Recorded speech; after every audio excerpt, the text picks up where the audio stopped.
Okay, so I'm recording this video so that when you do the activity key features of quadratic functions on Khan Academy, you can get 3 in a row correct. So let's look through what all they give us. They provide us with this function right here, which looks like it's in vertex form.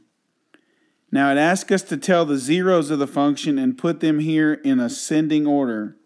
Okay, descending would be smaller, so in this case I want them to get bigger. So I'm going to put the smaller 0 here and the larger here. Remember, a 0 of a function is the same thing as a solution, and it's the same as the x-intercept. Also, another synonym would be a root. Okay, all 3 of these mean the same thing as a 0 of the function.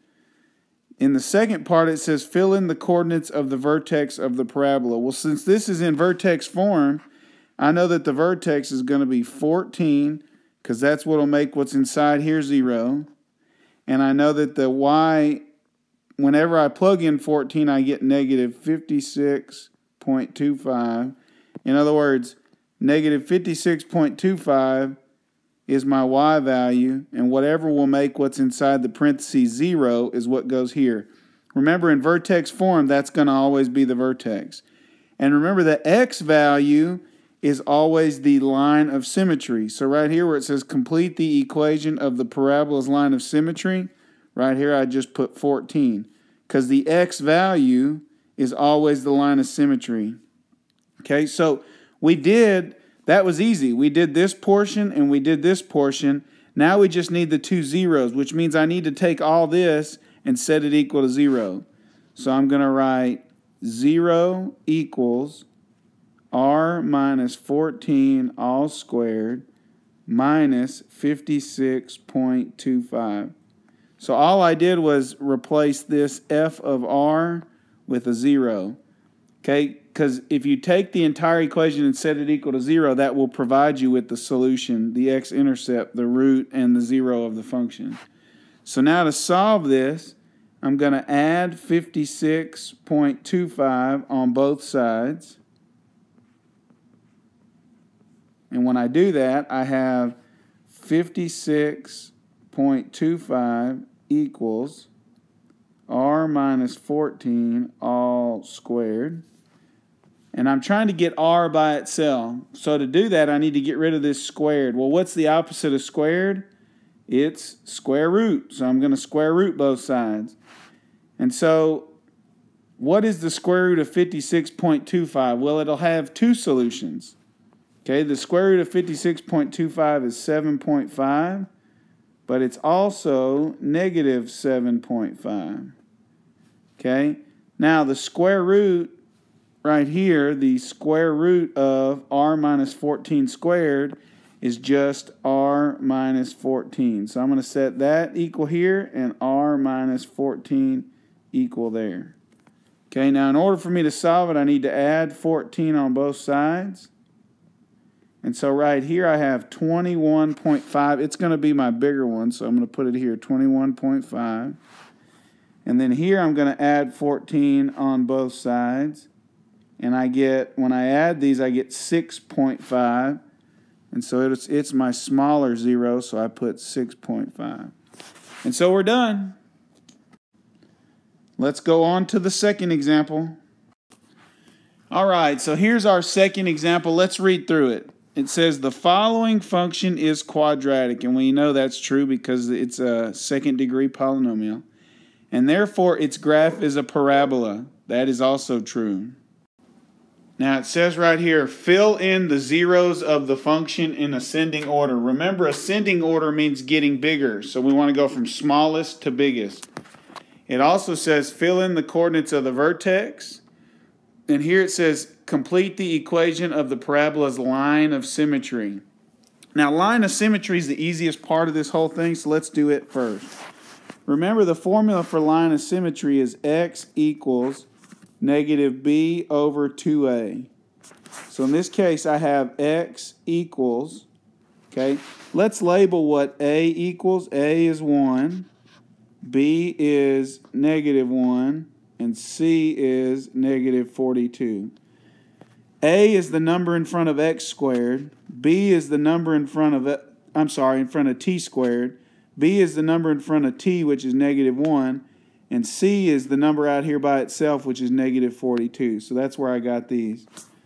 So now let's write it down. Okay, so I've got x equals negative, and then whatever B is, all over 2 times and whatever A is. So that's going to be 1 over 2. And so our line of symmetry is 1/2. Okay, or you could write 0.5. So we're done with that part. Now we need to fill in the coordinates of the vertex of the parabola.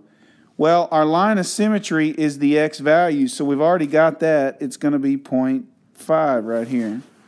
But what we need is we need the y value. Okay, so I'm going to take my equation and I'm going to plug 0.5 in everywhere I see a t.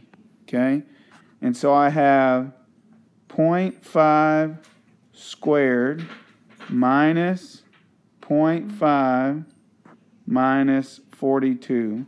And if you look, all I did was everywhere there's a t up here, I wrote 0.5 in for the t right there and 0.5 in for the t right there. So now we need to evaluate this, what this is going to be. Okay, so 0.5 squared is 0.25 minus 0.5 minus 42. Okay, and so that equals -42.25. And so right here in the y value, I'm going to put -42.25. And so there is my vertex. And so far, I've got the line axis of symmetry, the vertex, and now I need the zeros of the function. Remember, the zeros of the function are also the solutions or the x-intercepts. Well, let's see if this right here is factorable. Okay?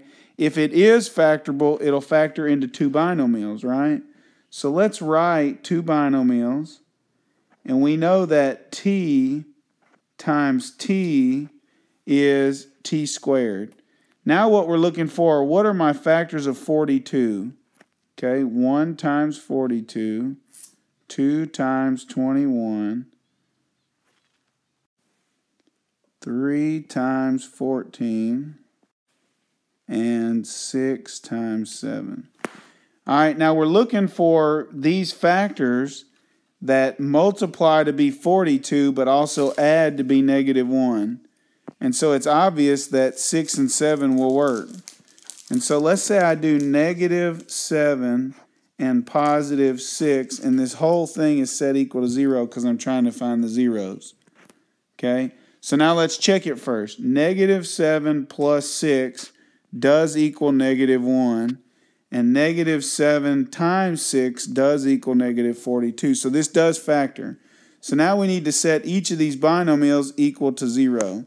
So I have t minus 7 equals 0. And I'll add 7 on both sides. And so t equals 7. There's 1 0. And here I'll subtract 6 on both sides. Oops, I need to set it equal to 0 first. So I'll set it equal to 0. So I'll subtract 6 on both sides, and I have t equals -6. And so those are my 2 solutions. My 2 solutions are +7 and -6, and they want them in ascending order, which means from smallest to biggest. So I'm going to put -6 first and +7 second. And so I'm done.